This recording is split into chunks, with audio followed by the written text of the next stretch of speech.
우리가 함께 나눌 하나님의 말씀은 마태복음 9장 32절로 34절까지의 말씀입니다. 제 목소리가 잘 들리나요? 제게는 제 목소리 굉장히 크게 들리네요. 크게 문제가 없으시면 다행입니다. 마태복음 9장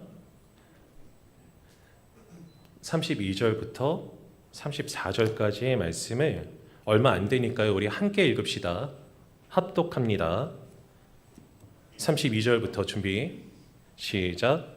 그들이 나아갈 때 귀신 들려 말 못하는 사람을 예수께 데려오니 귀신이 쫓겨나고 말 못하는 사람이 말하거늘 무리가 놀랍게 여겨 이르되 이스라엘 가운데서 이런 일을 본 적이 없다 하되 바리새인들은 이르되 그가 귀신의 왕을 의지하여 귀신을 쫓아낸다 하더라. 아멘.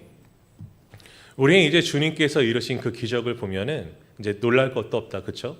죽은 자도 살리시고 주님 뭐 귀신 한두 번 쫓으셨나? 그런데 우리는 말씀으로 알죠. 말씀에 기록된 것을 보아서 알아요. 그런데 이 당시의 사람들은 이제 얘기를 들어서 알기도 하고 그 얘기가 우리가 말씀이 이제 완벽한 하나님의 말씀이지만 이것을 내가 이렇게 듣기도 하고 제가 설교로 혹은 누군가가 말씀 선포자가 얘기하기도 하고 뭐 여러모로 이제 들어보아 아는 건데 그 당시에 사람들이 전하는 그 말씀의 수준이 이런 거겠지. 야, 들었어? 왜, 야, 장난 아니야 지금 막. 너 예수 알아 예수? 그 나사렛 사람 뭐 있다는데 뭐. 야, 너 그 귀신 들린 사람 알지? 귀신 들. 왜? 야, 귀신 들려서 말 못하는 사람이 말 안 돼. 뭐 어떻게? 그 쫓아내니까 쫓겨났다던데. 뭐야? 대박. 이런 수준 아니었어요? 이런 수준 아니었을까? 그러니까 굉장히 이제 생동감 있게 다가왔을 거 아니야. 그 예수님의 그 기적과 일하심에 대해서. 그리고 더러는 가다가 예수님과 동행하는데 말 못하는 사람이 있던지 문둥병자가 우리 지난주에 지난 말씀 나눌 때 얘기했듯이 다윗 세자손 예수야 소리칠 때 예수님께서 가서 긍휼을 베푸실 때 그 긍휼을 베푸시는 모습을 직접 본 그 사람들이 얼마나 놀랐겠어.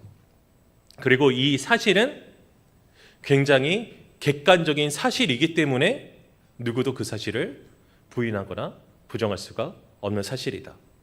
예수님을 좋아하건 싫어하건 믿건 안 믿건 따르건 배척하건 이 객관적인 사실, 오늘 말씀의 한정에서 얘기하자면은 예수님께서 귀신 들린 자의 귀신을 쫓아내서 말 못하던 자가 말을 할 수 있게 됐다는 이 사실은 객관적인 사실로 그 사실을 부정하고 부인할 수 없어. 그럼 이쯤 되면은 이제 우리는 어떻게 생각해요? 되게 이제 우리 생각하기를 야, 왜 기차 바퀴가 이제 무한궤도 열차가 있대. 그러면 뭐 말이 돼? 기차 레일 위를 달려야 되는지 무슨 무한궤도를 달려가? 야, 한번 볼래? 하고 이제 영상 같은 걸 딱 보여주면 진짜 있네? 이렇게 믿잖아. 보면 믿잖아. 믿지 않더라도. 근데 그렇게 보여줘도 안 믿는 사람이 있다. 왜 안 믿어? 괜히 싫어, 이 사람이. 괜히 싫고 이 사람이 말하는 게 꼴 보기 싫어. 그러면은 이제 영상을 이제 보여줘도 야, 이거 영상 조작 아니야? 요즘에 얼마나 가짜 뉴스 많은데 영상 조작이겠지. 하고 너무 억울해서 야, 한번 가보자 하고 그 기차 있는 데로 직접 갔는데 가서 봤더니 진짜 있어. 그럼 야, 이거 홀로그램 아니야? 뭐 이렇게 되는 거고 야, 만져봐 해서 탁탁 만져봤어. 만져보면서도 야, 인간의 감각이라는 건 결국 뇌가 조정하는 거로 뇌의 전기신호가 창난을 일으켜서 이거 실제가 아닐 수도 있다니까? 뭐 이제 끝없이 이제 부정하는 사람들이 있긴 있어요. 하지만 객관적인 사실 자체를 부정하는 건 웬만큼 이제 억지를 부리는 사람이 아니면 힘들다. 그러니까 이 당시에 이 바리새인들, 오늘 본문에 나온 34절의 그 바리새인들도 예수님 믿고 싫어. 왜냐하면 자꾸 자기들이 잘못했대. 그리고 일단은 싫은 이유가 한 가지가 이 예수라는 자가 말씀을 풀어 가르치는데 이 바리새인들이 어떤 사람들이었냐면은 굉장히 이제 말씀과 율법에 열심인 사람들로 율법을 이렇게 하면 율법을 잘 지킬 수 있습니다. 그런 이제 사람들이었거든. 그래서 내가 일관적으로 들어온 예로 이제 다시 얘기하자면은 여러분 율법의 정결 의식에 손을 씻어야 된다고 했죠. 근데 손을 잘 씻으려면 팔뚝까지 씻으면 됩니다. 뭐 이런 식으로 율법을 잘 지키기 위한 규칙을 만들어낼 정도로 이제 율법 지키는 거에 굉장히 이제 열심이고 진심인 사람들이었고, 물론 그것 때문에 굉장히 이제 크게 질타를 받았지, 예수님께. 왜냐하면은 사실은 여기까지만 씻으면 돼 하고 자기들은 여기까지만 씻으면서 다른 사람들은 여기까지 씻게 만들면서 이제 예수님이, 야, 너네 왜 다른 사람들한테 무거운 짐을 지게 만드냐? 니들은 하지도 않으면서. 너네들은 위선자야 하고 그런 얘기 들으니까 그게 싫었어. 그게 싫었고, 다른 한 가지는 예수님께서 가르치신 그 가르치심이 탁월해. 자기들은 당연히 이제 인간됨으로 아무리 애써 연구를 해도 말씀의 본질에 대해서 알 수 없는 부분들이 굉장히 많았는데, 율법의 본질을 꿰뚫을 수가 없었는데 주님께서는 그 모든 율법의 본질을 꿰뚫어 알려주시니 그 탁월함이 이루 말할 수가 없죠. 그러니까 일단 자기들한테 뭐라고 하는데 너무 찔리는 부분이지. 그래서 자기들의 잘못이 착착착 드러나고, 그리고 다른 한 가지로는 예수님이 워낙에 탁월하시기 때문에 사람들이 예수님께 몰려. 그러니까 자기들의 어떤 종교적, 사교적, 정치적 입지가 점점 약화되는데, 이 사람은 없으면 우리가 그럭저럭 괜찮을 것 같은데 이제 힘들게 하는 분이니까 싫어. 일단 내 적이야. 싫어. 미워. 정말 싫어. 그래서 다른 사람들을 고쳐주고 귀신을 쫓아주고 그런 사역을 주님께서 하루 이틀 하신 것도 아님에도 불구하고 그 사역을 애써 부정하는데, 그 객관적인 사실 자체를 부정한다고 없어지는 게 아니니까. 야, 예수가 귀신 쫓은 적 없어. 그냥 우연히 그렇게 된 거야. 그렇게 얘기하면 수많은 증인들이 아닌데? 내가 저 사람 귀신 든 거 아는데? 나도 봤어. 전에 봤어. 이 사람 태어나면서부터 말 못한 거 내가 다 아는데? 하는 증인들이 하도 많으니까 예수님의 그 이적을 일으키심에 대해서 부정을 할 수가 없고, 이제 부정하는 방식이 굉장히 이제 하다 이제 이렇게 되는 거지.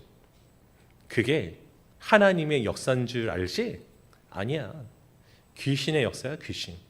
바알세불한테 샥샥 부탁해서 그렇게 이제 귀신을 쫓아낸 거야. 그러니까 이제 예수님이 하도 이제 어이가 없으셨겠지. 이거는 그냥 내 생각이에요. 어이가 없으신 나머지 이제 그들에게 이 평행 본문에서는 말씀하시기를, 야, 귀신끼리 싸우면은 그 나라 망하는 거 아니냐? 내가 만약에 귀신으로 귀신 쫓아내면 그게 말이 돼? 이렇게 알려주시는 거지. 이 일은 다 하나님의 역사고 이미 이사야서에 기록되어 있는 이적들이다.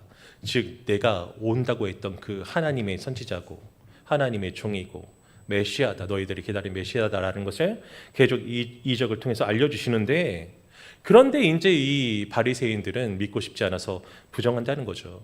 그렇게 예수님의 어떤 신적인, 즉 하나님의 어떤 사람이라는 예수님의 권위를 부정하고, 그 권위를 부정함으로 예수님이 하시는 그 일은 정통적으로 믿는 사람으로서 행하는 일이 아니라는 그 예수님의 어떤 정통성을 부정하고, 그렇게 부정함으로써 또 결국에는 예수님의 사역의 가치를 부정해서 사람들이 예수님께로 오지 못하도록 애쓰고 힘쓰는 그런 삶을 살았던 것이 이 바리새인들인데, 심지어는 부정하다 이제 예수님 자체를 부정해서 십자가에 달려 돌아가시게끔 했지요. 그래서 그 끊임없는 부정의 시대를 주님께서는 살아가셨습니다. 근데 한번 생각해 보세요. 이 사람들이 부정한다고 예수님이 하나님의 아들이 안 되시는 건 아니죠. 그 사람들이 부정한다고 예수님이 쫓아내신 그 귀신들이 안 쫓겨난 게 아니잖아. 그 사람들이 부정한다고 주님께서 행하신 그 모든 이적과 그 이적을 통해서 병이 나은 사람들의 그 사실이, 수많은 사람들이 자신의 인생에 고통 속에서 구원받았다는 그 사실이 없어지는 게 아니죠. 아무리 부정해도 그 가치는 여전하고, 그리고 주님의 주되심과 메시아 되심은 여전했다. 그 사실을 우리는 잘 알고 있고, 그리고 그 사실 때문에, 사실 덕분에, 그 사실이라는 은혜로 인하여서 오늘날 우리도 주님을 믿고 그 은택을 동일하게 누리며 살아갈 수 있게 되는 자들이 되었습니다. 그러면 한번 생각해 봅시다. 주님께서는 그 부정의 끝판왕이 십자가에 달려 돌아가심에도 불구하고 그것을 이겨내시고, 그리고 예정되어 있던 부활의 역사를 이루시며 우리의 죄의 책임을 십자가에서 다 치르시고 테텔레스타이, 다 이루었다, 다 계산했다라고 말씀하시며 실제로 그리하시고 우리의 제 책임을 덜어내시고 부활하심으로 우리도 그를 믿으면 그와 함께 십자가에 달려 죽은 것이 되어 죄로서는 죽고 그가 부활하심과 함께 우리도 부활한 것이 되어 하나님에 대하여 살아난 자들로 이렇게 신앙생활을 하게 된 것이죠. 그러면 이제 모든 것이 끝인가요? 만약 그것으로 모든 것이 끝이라면은 이미 이 세상이 아름다워야 되는데 그렇지 않다는 것을 우리는 너무나도 잘 알고 있죠. 왜냐하면 내가 이 생을 살아가기 때문에. 이 세상은 하나님을 인정합니까? 인정하지 않습니까? 인정하는 사람들은 하나님의 사람이고 인정하지 않는 사람들은 세상의 사람이다 라고 우리가 구분할 정도로 이 세상의 전반적인 분위기와 흐름은 하나님을 인정하지 않는 쪽으로 흘러가고 있습니다. 신학적으로는 너무나도 당연한데 주님께서 주시는 은혜 거듭남의 은혜가 아니고서는 인간은 자유의지가 있는데 그 자유의지는 죄를 짓는 쪽으로 하나님 반대되는 쪽으로만 흘러가게 되어 있어. 왜냐하면 하나님을 알고 인식하고 하나님의 뜻대로 살아갈 수 있는 하나님의 형상이라는 부분이 일그러져 버렸기 때문에 우리는 하나님께서 기뻐하시는 대로 삶을 살아가지 못하고 나름의 좋고 편한 쪽으로 인생을 살아가도록 그렇게 되어 있습니다. 이 세상은 그래서 주님을 부정해요. 그 부정하는 현상이 어떤 게 있죠? 굉장히 1차원적으로 보면은 여러분 나는 교회 다녀 라고 이제 모르겠어요. 당당하고 떳떳하게 얘기를 하겠지만 이 사람들이 이제 익명성에 기대어서 이야기를 하는 그 온라인 인터넷 세상에서 보면은 무슨 일만 있으면 이제 기독교를 비하하는 일들이 굉장히 많이 있죠. 만약에 어떤 정치인이 뭔가 잘못했어. 그럼 그 정치인이 어디 장로래. 역시 무슨 기독교 그럴 줄 알았어. 사실 기독교라고 하지도 않죠. 그리고 무슨 이단이 뭐 했어. 그러면 역시 기독교 무슨 문제가 있어. 하고 더러는 진짜 교회 안에서 어떤 교육자들이나 교인들이나 그런 문제를 일으키는 경우가 있어. 그럼 더 이제 그 커뮤니티적인 그 활동이 채팅이 활성화가 되죠.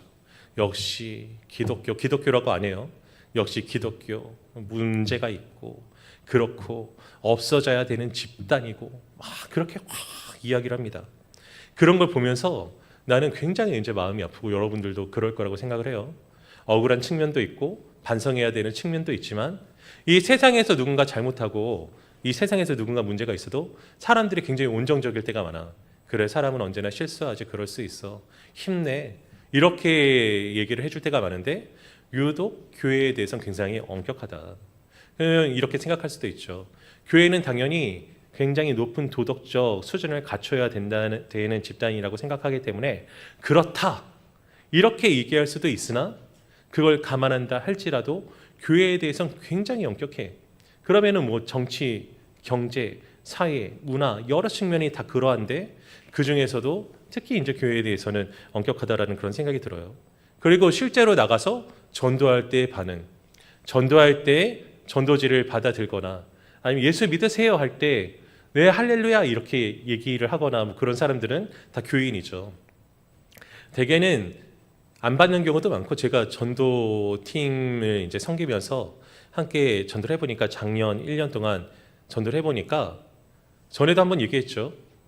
이제 횡단보도 앞에서 당신의 인생의 문제의 해답이 예수님께 있습니다.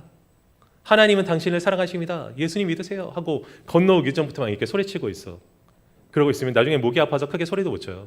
그냥 이런 정도로 얘기를 하고 있어도 사람들이 이렇게 오잖아. 그럼 나는 전도지를 딱 들고 준비하고 있다. 그러면은 현대판 모세의 기적이 벌어져.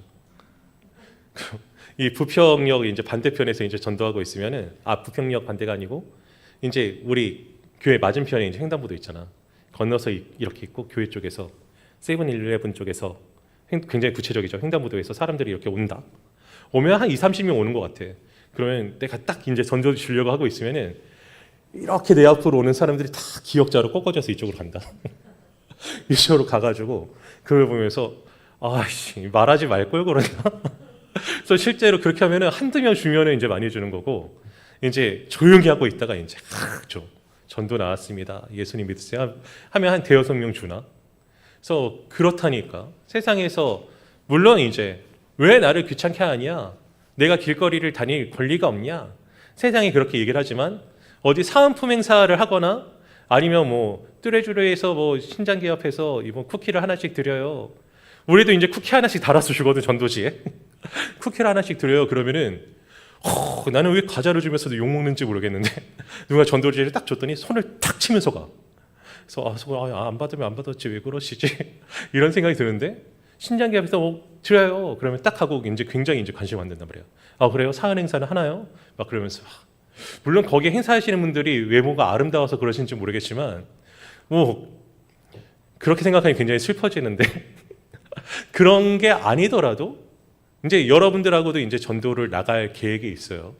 뭐 차후에 얘기를 하지만 그렇지 않더라도 여러분들이 전도를 하도 내가 단언컨대 여러분들이 나눠주는 그 전도지의 쿠키를 받는 것과 어떤 사안 행사의 그 행사의 홍보 전단지에 붙어 있는 쿠키를 나눠주는 것이 아마 반응이 사뭇 다를 것이다. 그래서 교회에 대해서 이런 것만 생각해도 긍정적이진 않을 수 있다. 그리고 어떤 우리가 하는 일들에 대한 가치를 비하하는 그런 일들이 우리 삶 속에서도 나는 뭐 세계적으로 뭐 이런 걸 예를 드는 게 아니고 우리 그냥 피부에 와닿는 그런 걸 얘기하자면은 예를 들어서 막 찬양 인도를 하거나 기도회를 가거나 수련회를 간다. 그러면은 굉장한 우리는 기회비용을 지불하고서 가죠. 누군가는 그때는 공부하거나 누군가는 아르바이트를 하거나 누구는 출근을 하거나 그런 걸 상당 부분 할애를 해서 온단 말이야. 물론 은혜로 그 시간이 이제 비는 사람들도 있겠지. 그런데 우리는 대부분 직장 다니는 청년들은 굉장한 이제 헌신을 하고 오게 돼. 그걸 보는 세상 사람들은 그래 너가 교회 소속이니까 마땅히 그런 일들을 하는 게 당연하지. 너 잘하고 있어. 그래요? 아니면은 야 너 그거 빼면은 손해가 얼만데 수련회가 너 평소에 주일에 교회 가잖아. 왜 그래 가지 마. 이렇게 얘기할 경우가 많이 있지. 가치관이 아예 다르다는 거예요. 그래서 우리는 이 세상에서 인정받느냐 인정받지 못하느냐를 놓고 이야기를 하자면은 인정받지 못한. 그런데 그 인정받지 못하는 것이 물론 인정받는 탁월한 자도 있겠죠. 개인적으로. 그러나 대체로 우리가 기독교인이라고 했을 때 인정받지 못하는 부분이 있고 그 부분은 기독교인이라는 우리 자연인에 대한 노인정이 아니라 인정받지 못함이 아니라 궁극적으로는 하나님을 인정하지 않기 때문에 예수 그리스도를 인정하지 않기 때문에 그분을 믿는 우리도 인정받지 못하는 그런 부분이 있다라는 것입니다. 이거는 굉장히 이제 참담한 현실이죠. 안타까운 현실이죠. 내가 무시당해서라기보다는 우리 주님을 드러내고 찬양하고 전도하고 싶은데 이 사람들이 그걸 인정을 안 하고 받아들이지 않고 우리 주님 함께 기뻐하지 않으니 굉장히 이제 마음이 복잡하고 힘들고 어려워지는 거지. 성탄이 와도 기쁜 성탄 우리 함께 노래하자. 세상 사람들하고 손잡고 기쁜 성탄 함께 노래해요. 함께 즐거워요, 기뻐요 하면은 세상 사람은 그래요. 사랑하는 연인과 함께하는 성탄 이런 개념으로 기뻐하지. 우리가 기뻐하고 감사하고 감격하는 예수님의 구주 되심으로 그리하진 않는다는 거야. 그런 안타까운 세상 속에서 그럼 우리는 살아갈 때 어떻게 살아가야 될 것인가? 우리는 어떻게 살아가야 될까요? 우리가 어떻게 살아가야 될지를 생각해 볼 때 답은 알고 있죠, 사실은. 그럼에도 불구하고 우리는 말씀대로 살아가야 됩니다. 그럼에도 불구하고 우리는 우리에게 주신 소명대로 살아가야 됩니다. 그럼에도 불구하고 우리는 우리에게 주어진 약속대로 살아가야 됩니다. 그럼에도 불구하고 우리는 우리에게 주신 생명의 목적대로 살아가야 됩니다. 왜? 우리는 사실은 증거를 봤어요. 부정할 수 없는 증거를 본 자들이에요. 다. 예수님께서 나를 위하여 십자가에 달려 돌아가셨고 사흘 만에 부활하셨다는 그 사실을 본 자들이 믿는 자들이에요. 그 사실을 믿음으로 보고 믿음으로 아는 자들, 그 부인할 수 없는 명확하고 확실한 증거가 있기에 세상의 다른 사람들은 아닌데, 싫은데, 하나님 없는데, 예수 소용없는데, 교회 다니면서 하는 신앙의 생활들 다 무의미한데 라고 해도 우리는 누구나 믿는 자라면 확실한 증거를 그의 마음판에 새긴 자들로서 도무지 예수를 부인할 수 없어. 그래서 우리는 신앙생활, 믿음생활을 해야만 하고 할 수밖에 없는 자들이기에 우리의 자세는 항상 주님을 인정하는 삶이어야 합니다. 그런데 힘들죠. 그래도 괴롭죠.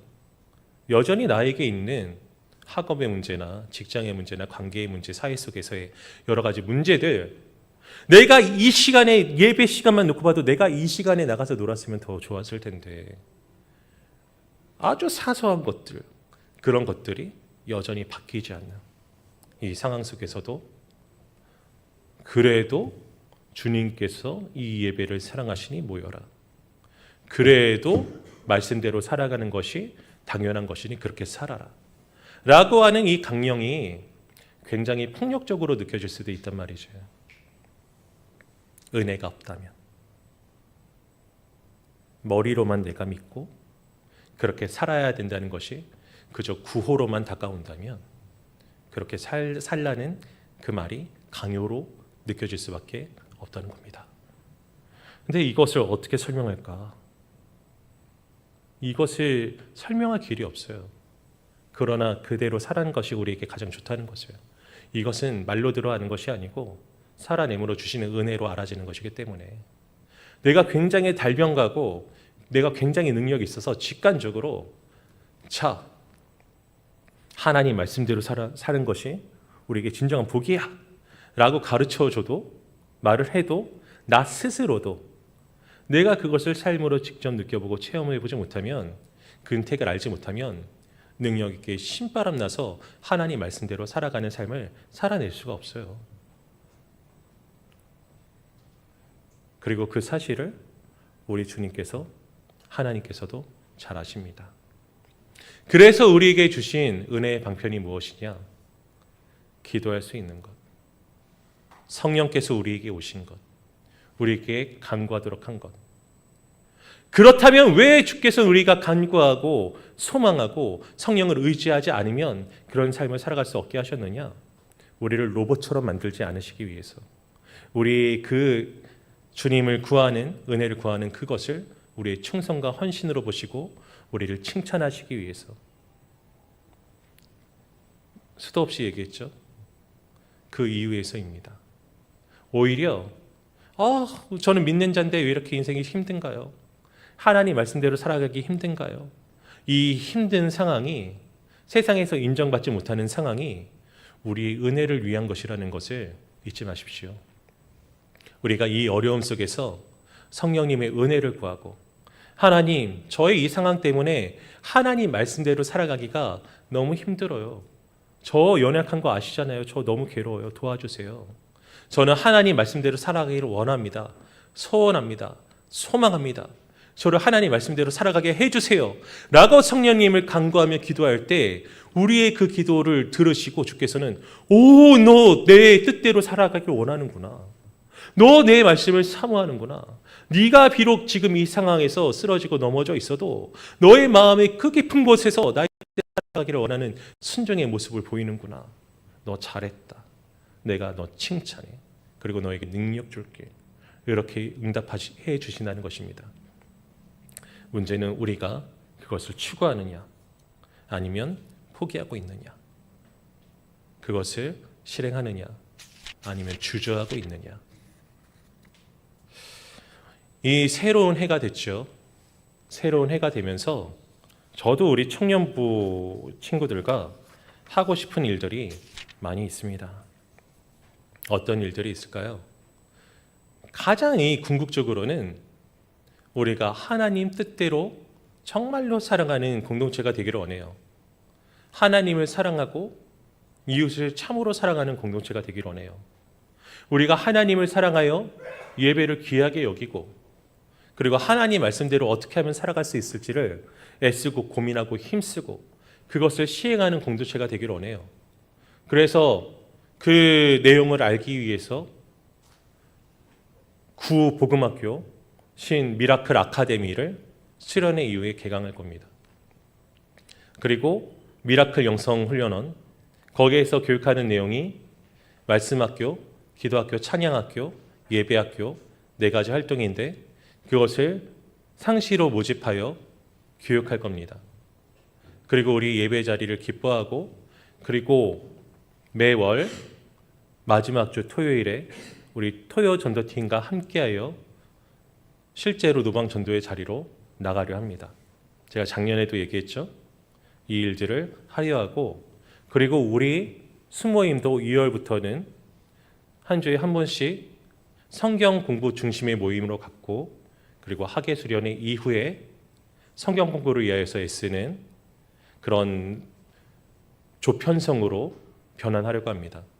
작년부터 말해왔던 이 일들을 저희 나름의 하나님을 사랑하고 여러분을 사랑하는 마음으로 조직하고 행하려고 해요. 그렇다면 우리가 우리 서로를 사랑하는 마음으로 어떤 일을 행해야 될까요?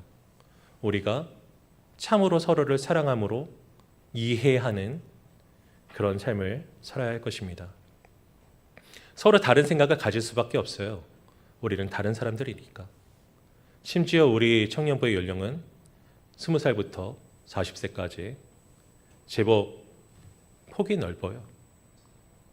우리가 하나님을 사랑한다는 한 마음으로 모였으나 서로 경험하고 그리고 채워왔던 삶의 순간들이 다를 수밖에 없고, 같은 연령이랄지라도 다른 경험으로 다른 생각을 할 수도 있습니다. 그럼 그것을 우리는 어떻게 할까? 자기가 가지고 있는 걸 얘기하고 자기가 가지고 있는 걸 주장할 수밖에 없는 자신이 경험한 것이 전부인 사람들인데, 그것만 서로 얘기하고 이해하지 않는다면 청년부는 결코 하나 될 수 없어요. 우리가 서로 사랑한다는 것은 이해에 달려 있습니다. 아, 너는 그렇구나. 나는 이런데. 그렇다면 우리 서로에게 좋은 것은 무엇일까? 이 성숙한 자세가 우리에게 필요해요. 다시 한번 말씀드립니다. 사람을 사랑한다는 것은 그 사람을 이해하는 데에 있습니다. 그 사람을 깊이 이해하는 데 있어요. 그런데 그 이해는 내가 다른 이를 이해하는 것이지 너가 나를 이해하라는 강요가 아니에요. 그것이 바로 이웃사랑입니다. 내가 그를 이해하고 그가 나를 이해하게 될 때, 서로 사랑하게 될 때 우리 공동체는 참다운 사랑의 공동체가 되고 하나 되어서 비로소 하나님께서 원하시는 공동체로 여러 가지 사업들을 해나갈 수 있을 것입니다. 내용적으로 여러 가지 가르침을 여러분들에게 줘야 되는 지도 교육자의 입장으로 그런 것들을 컨텐츠를 준비하지만, 그러나 우리가 정말로 서로 사랑하여 하나 되어 서로 이해하는 공동체라면 그런 것들이 없어도 우리는 참다운 영적 부흥을 이뤄갈 수 있다. 우리의 삶은 참으로 주님께서 기뻐 받으실 만한 예배가 될 수 있다. 서로에 대한 깊은 이해가 있고 하나님을 사랑하는 마음이 우리 안에 서로 다 있다면 우리는 이 세상 노인정의 시대에서 하나님을 인정하고 서로를 인정하고 그리고 하나님께 인정받는 그런 시대를 우리 청년부 안에서 살아갈 수 있다는 것입니다. 그런 의미에서 우리는 새로워져야 돼요. 기존에 있던 것보다 더욱더 새로워져야 됩니다. 해서 우리 교회의 표어가 새롭게 하소서고, 주제 성구가 에레미야 5장 21절인데 그 주제 성구를 한번 보고자 합니다. 한번 같이 한 목소리로 읽어보죠. 에레미야 5장 21절의 말씀 준비가 되었어요. 함께 있습니다. 시작. 여호와여, 우리를 주께로 돌이키소서. 그리하시면 우리가 주께로 돌아가겠사오니 우리의 날들을 다시 새롭게 하사 옛적 같게 하옵소서. 띄워주세요. 여호와여, 우리를 주께로 돌이키소서. 주께로 돌이키소서. 주님께로 가는 것입니다. 그렇다면 주님의 그 뜻이 무엇인지 알아야 되겠죠. 그리하시면 우리가 주께로 돌아가겠사오니, 우리가 주님께로 돌아가는 것이 우리의 능력으로 되는 것이 아니라 주님께서 돌아가도록 해 주셔야 그러할 수 있다는 것이에요. 그러니 이 사실을 우리가 인정한다면 앞서 말한 것처럼 기도함으로 성령의 은혜를 구해야 되겠죠. 그리고 우리의 날들을 다시 새롭게 하사, 우리의 날들을 새롭게 하시는데 다시 새롭게 하신대. 그렇다면 이전에도 새로웠던 적이 있다는 거죠. 아니나 다를까 뒤에 보니 옛적 같게 하옵소서. 저 옛적이 언제였을까요? 저 예레미야 애가 당시에 바벨론에 의해 남유다가 멸망당하던 그 시점이라면 다윗의 시대, 가나안 정복을 성공했던 시대, 하나님이 아브라함을 부르셨던 그 시대, 하나님께서 선택하셨고 그 선택하심에 예스로 대답하여 은혜를 누렸던 그 시대, 그때로 돌아가는 것이 다시 새로워지는 것이라는 겁니다. 신앙인의 새로워짐은 새로운 것을 만들어내는 것이 아니에요. 성경으로 돌아가는 것입니다. 하나님이 태초에 만드셨을 때 보시기에 좋았더라, 그 시대로 돌아가는 것이에요. 그리고 우리의 목적도 그것에 있습니다. 그 중에서 우리는 이걸로 특정합시다. 서로 사랑, 서로 인정하는 것, 서로 이해하는 것, 서로 사랑하는 것. 아담과 하와가 서로 벗었으나 벗은 것을 인지하지 못할 정도로 부끄러워하지 않았던 그 시대로, 내가 샤워할 때 내 벗은 모습을 보고 부끄러워하지 않는 것은 벗은 것과 보는 것이 나이기 때문에 그렇죠.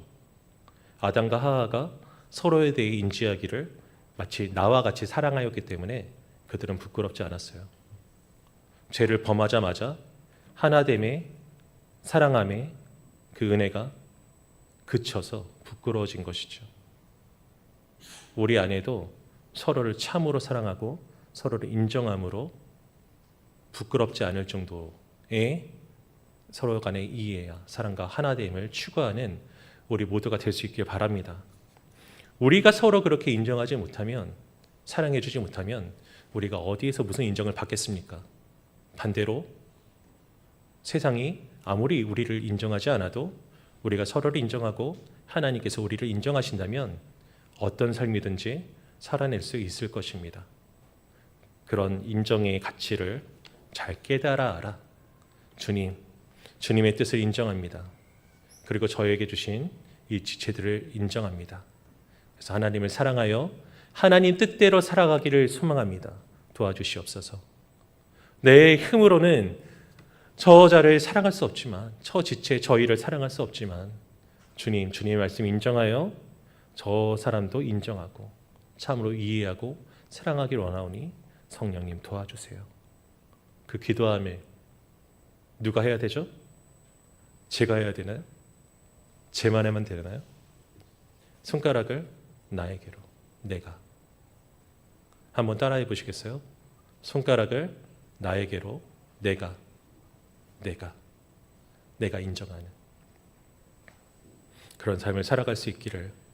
그래서 개인적인 기쁨과 승리를 누리고 우리 공동체적 기쁨을 함께 누릴 수 있는 우리 미라클 커뮤니티 되기를, 커뮤니케이션이라고 할까봐 굉장히 긴장했어요. 미라클 커뮤니티 될 수 있기를 주님의 이름으로 소망합니다. 아멘.